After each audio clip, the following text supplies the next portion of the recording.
lorsqu'il s'agit de la véritable guerre menée au Congo. Mais bien avant cela, il y a quoi vous féliciter, vous aussi, Nations Unies, dans vos guerres. Parce que qui dit guerre, c'est-à-dire il y a hostilité, il y a adversité, il y a inimitié de deux parties, deux hommes ou des camps. Moi, je félicite beaucoup Barack Obama. Lui n'a pas joué avec Osama Ben Laden. Donc, il a mené sa guerre et il a tué en un instant comme ça, et puis Bitouma et Silaki. Il a eu la victoire. C'est ça la guerre. Donc, cibler l'ennemi, l'abattre, le faire mourir et publier ou proclamer la victoire. C'est ça la guerre. Moi, je félicite aussi Laurent Désiré Kabila avec son AFDEL. Donc, il a mené sa guerre presque dans moins d'une année, de 12 mois. Alors, il a chassé Mobutu. Et puis, le régime dictatorial de Mobutu était tombé. C'était maintenant l'entrée de l'AFDEL. Le 17 mai 1997, n'est-ce pas? Laurent Désiré Kabila avec AFDEL.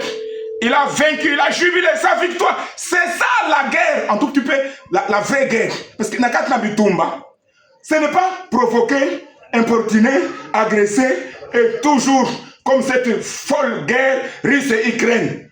Ça, c'est une fausse guerre, une folle guerre, comme celle d'Israël-Hamas. Bon, il n'y a pas de vainqueur, il n'y a pas de vaincu. C'est ce qui se passe au Congo.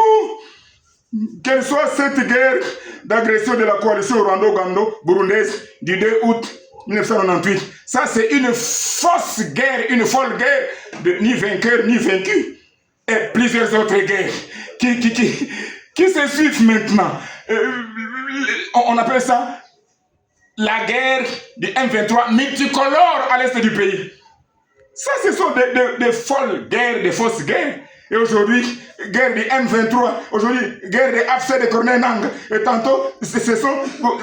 et même les Mobondo, Maïmaï, Ouazalendo, tout ça. Mais ça, ce sont des folles guerres, fausses. Là, ce ne sont que des guerres pour tuer, massacrer le peuple pauvre, le peuple faible. Et jusqu'où avec des fausses guerres.